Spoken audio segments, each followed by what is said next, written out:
So this is the prompt for this week, Imperfection. Embrace the beauty of flaws and the charm of the incomplete. Like a cracked vase, let your imperfections tell a story of resilience and authenticity. Navigate with self-compassion, for in the acceptance of imperfection, find true strength and growth. Celebrate the uniqueness of your journey, where every imperfection adds depth and character to your life. How lovely. So let's just zoom back in again. I'll just focus back in on there. So what I'll do is I'll just grab some glue and just stick that down to the back of the page. So we all kind of strive to create like the perfect art journal page or the perfect art piece, but really it's all about the journey. If you find an old master and you x-ray it with infrared or ultraviolet or whatever it is that they do with it, and you can see the underdrawing of a painting, like an old master's painting, you can sometimes see where they've changed their mind. So they've drawn something and then they've changed their mind. It's called pentimento, and it just shows that even the great painters change their mind, or they make mistakes, or they move things around for best composition halfway through a painting. They don't, like the Mona Lisa wasn't just painted in one sitting. It will have been worked through, and they will have decided what they wanted, where they wanted it, and changed things as they went along. So that should be the same for everybody, really. Right, let me just move my art journal, my thick art journal. It's getting rather full now. Imagine we are on week, was it 24 this week? So I'm going to be working on this page here, and I'm going to be doing it directly on this week. I'm not going to be layering a frame piece at all. So what I want to do is I've got a scrap from my retro collage paper pad, which I didn't use the other day. I used last week, the arch bit. So I'm going to use the other piece this week. So that's where it's going to go, because I kind of like the fact she's looking off into the distance, but there's all this white space here which I want to try and get rid of. So I've pulled out some paints from my collection. So these are the colours which I think go nearest to this. So we've got the yellow, we've got the red, I've got that kind of pepperminty colour, and there's kind of like the orangey colour in there as well. So even that, trying to harmonise the paper or the colours of the project to the paint colours, isn't really embracing imperfection. It's trying to, I'm trying to match or mix and match as best as I possibly can. So I'm kind of falling at the first hurdle here, really. But, it is what it is. So let's just grab some of that yellow paint. So we're going to go about here. So I need to start about there, don't I? So what I'm going to do is I'm going to create an imperfect background. I'm just going to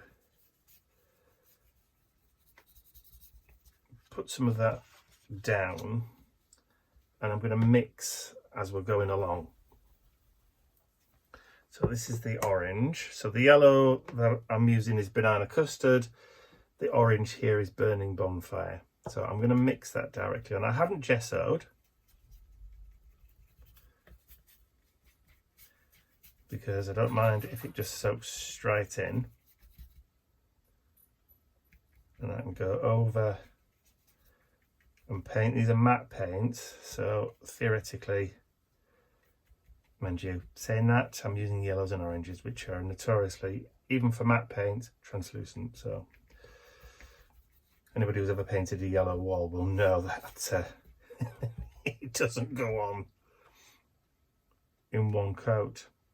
So there we go. So what I'll do is just give that a quick dry, a quick blast with a heat gun, and then I can maybe add an extra layer. Okay, so that's dry. So let's lighten that back up again. Bit more yellow. just try and, I was going to say neaten up the corner of the edges, but that's not really what I want. So I need to add a little bit more down here in the bottom corner. So around about here. I could have braided this, I could have sponged it on.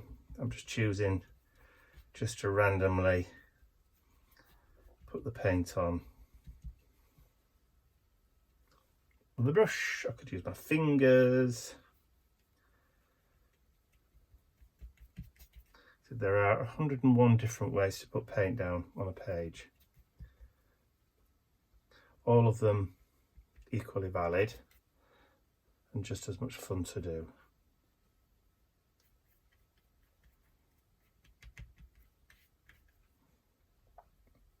Okay, so again, just give that a quick blast. That's now dry. So what I want to do is, before I stick this down onto the page, I want to just create a little bit of depth and texture in that background. Actually, do I want to do that before or after?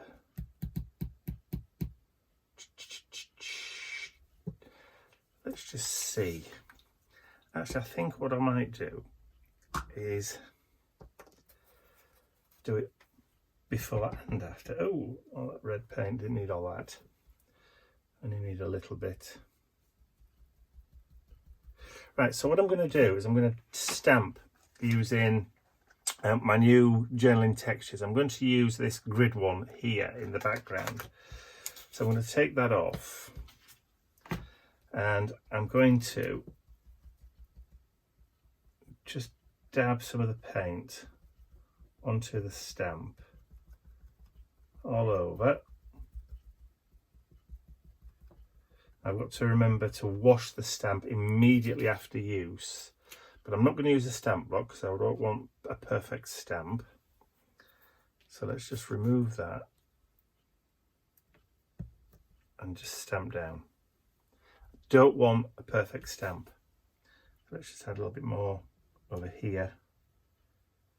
And I'm going to turn it upside down and get rid of that. Now, obviously you need to clean your stamps if you're using paint on them straight away, because the last thing you want is for the paint to dry on your stamp, which will just ruin it. So it's a good idea to either have some water to one side, or as soon as you finish, just get in there with a baby wipe or get it under the tap as soon as you can. So, and I'm just, like I said, I'm not creating perfection, I'm just creating some texture and some background. So that was the red, and you didn't want to use all that red. Let's see if I can get it back into the pot. It just came sliding out. Okay, so now we've got tidied up, I'm going to do the same thing with this kind of circular one here. So hopefully it's going to be a bit easy to do because it's in the lid. I should have really shook the other one up, shouldn't I, and took it from the lid.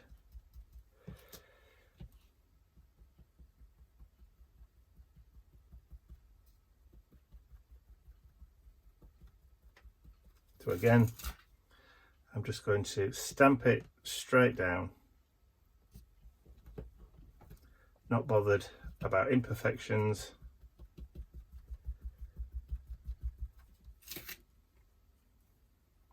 Let's do it this way.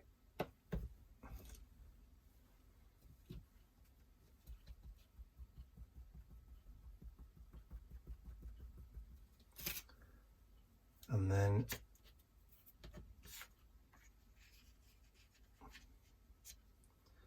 just a little bit more down here. Turn that round, and then I'm actually going to go hold that paper in place and just stamp. So I don't mind if a little bit goes on there. All right, so I can now kind of stick that down into the page, and you see how it kind of blends into there.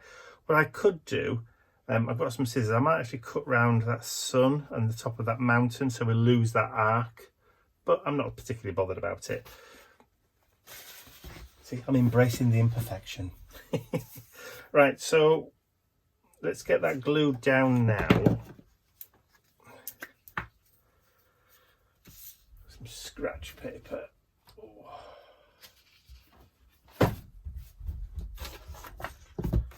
Right.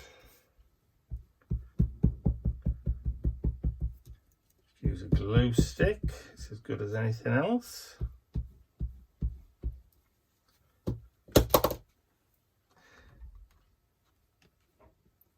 And then just line that up with the edge like so. Perfect. Right, I'm going to keep the glue stick out because I'm going to be adding some more elements to this. So I've gone into my collection of bits and bobs and papers and that kind of stuff. My Tim Holtz ephemera, which I've got tons of that I really need to use up. This is from the botanical set. So what I want to do is add some of that into it. So that's why I wasn't particularly bothered about cutting out the mountain.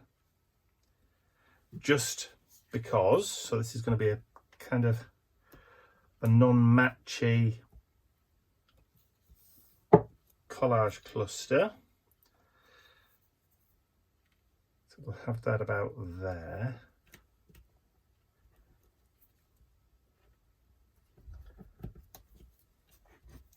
And then I've got a specimen label. Just grab my distress foam, which is permanently got ink on it. So let's get some of that on there.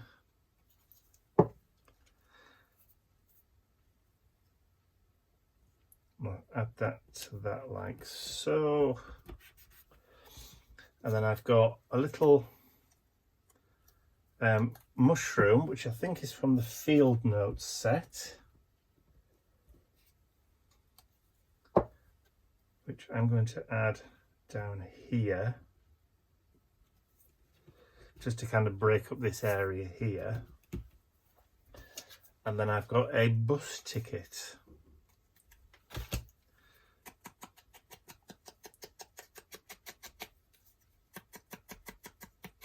So we'll just go around the edge of that. So I have a collection of vintage bus tickets that I scanned, and I have I've printed loads off on sheets, and I've got them in a little folder that I just dip into there and every so often. So before that sticks, can we tuck that under? Yeah, I think we can. There we go. So again, the colours kind of go together. So what I'm going to do next might sound a bit counterintuitive, but I've got some black cardboard that I've cut on the laser as part of the carte noir. I haven't released this one yet, but I will be doing in the next couple of weeks or so. So this is chicken wire. So this will be available in that carte noir format, which is black on one side, white on the other. So you can paint whatever colour you want to on either side really, because the black does cover really well. Even if you're using like metallics, you can still use metallic paints and stuff over the black side. But if you want a white base, you can just use the white side. It's as simple as that really. So what I'm going to do is I'm going to cut a little bit from that, just with a pair of scissors.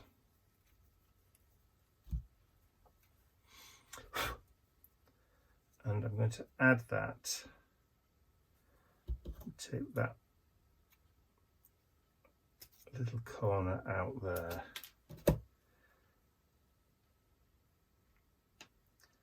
Onto the page there. So I'm just going to go in with the glue stick, because it is card. It is cardstock. It's heavyweight cardstock. It's 1,500 micron. So it is kind of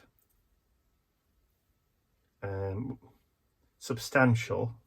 It's not flimsy. You can't easily, well, you can tear it, but not easily. And stick that down like so.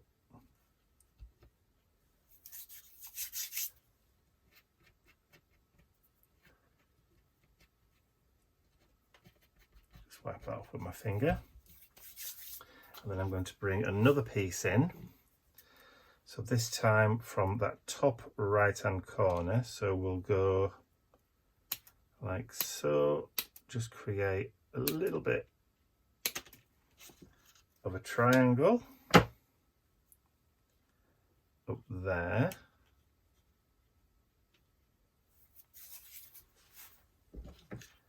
And let's dab this on.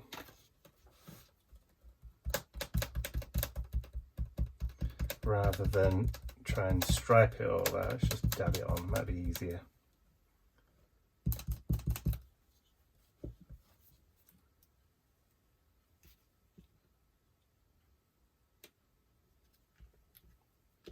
Perfect. That ain't gonna go nowhere. And then a third piece I want to break in over here. So we're not going to use a huge bit or big bit. So maybe just use this side here. Let's just get rid of those bits off there. I think I'm going to go with that. Just a little triple piece there.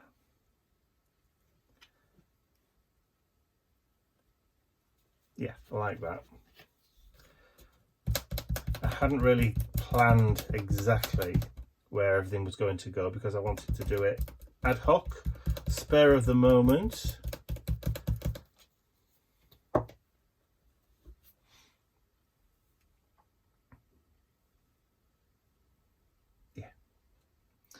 I think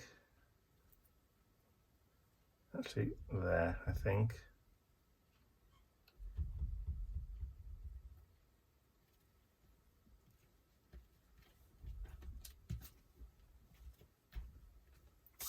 Lovely stuff. So if you're interested in that chicken wire, like I said, it will be coming out in the next week or two. There are in total 4 more sets of the Carte Noire, 4 different new shape sets that will be coming out in the next couple of weeks. So keep an eye out on the website for those. Right, so I think we're almost there. So now I just need my little quote. So let's just cut that out. And again, I'm not being very careful about cutting this out. So first one, let's just grab, in fact I'm not even going to bother putting any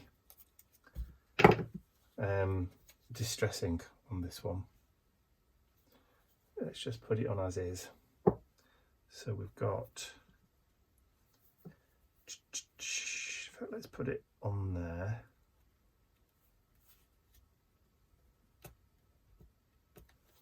And the next line,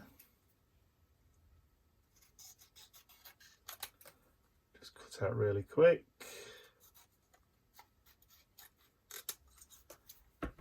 I think those scissors are a bit too small for my thumbs. I keep getting my fingers stuck.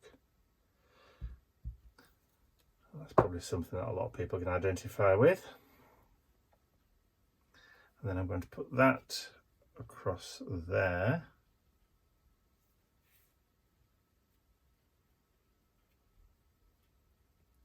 In fact, let me bring that down and cover up where it says specimens, because I think that might be a little bit distracting. And then the third line, I'm going to put on that third piece of chicken wire.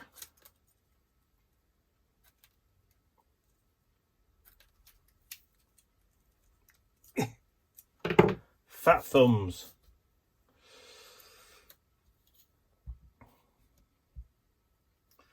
Right.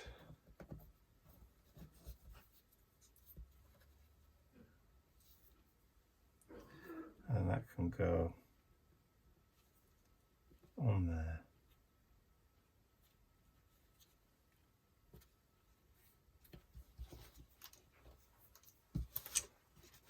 And I think I'm going to call this page done.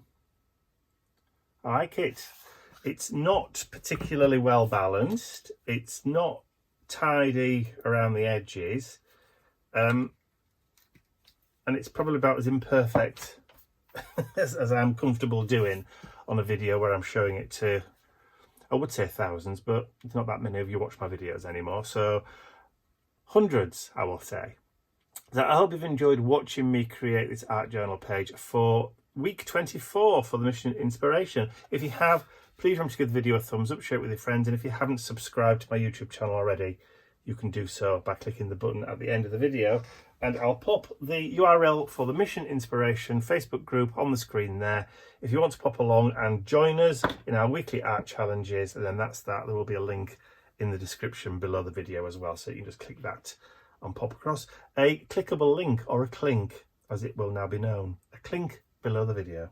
So that's all from me. I'll see you all again very, very soon. Bye for now.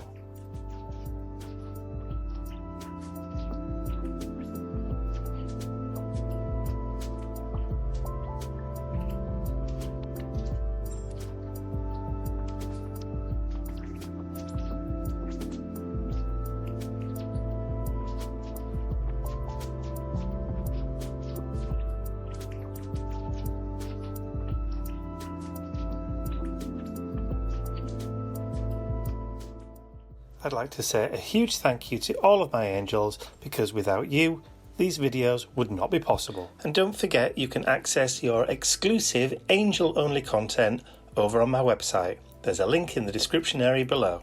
Thank you.